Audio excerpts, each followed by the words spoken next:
Asenso, nandito po tayo ngayon sa Igbaras, First District ng Iloilo sa Farmers Federation.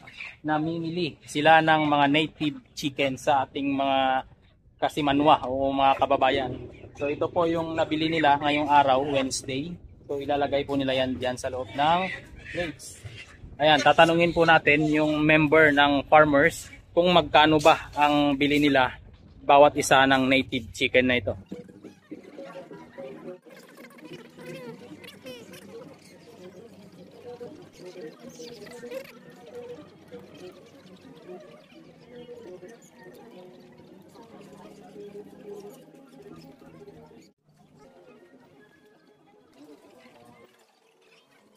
Magkano yung bakal pamili nyo ng ano sir, ng manok 1 kilo? 1 kilo, basta dyan sa pisto, 250. Yung mga malaki-laki, hindi sa may-ari kung bigay niya sa 250. Pero kung hindi namin pinipilit.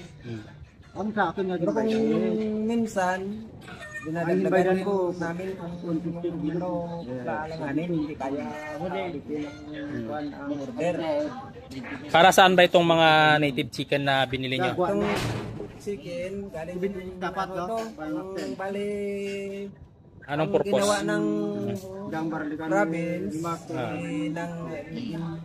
nag-bidding sila. So yung nanalo sa bidding dito sa atin sa Igbaras nagkuha ng supply ng manok. Bali materials pala ito para sa chicken multiplier. Para sa chicken multiplier. So ang mga manok na kinukuha nila dinadala nila sa iba't ibang bayan. Yung mga beneficiary sa iba't ibang bayan na merong beneficiary ng province. Salamat sir, salamat. Ayan, 150 yung bilihan nila ng native chicken dito sa Farmers Federation ng Igbaras. Yung mga pogi na mga member ng farmers.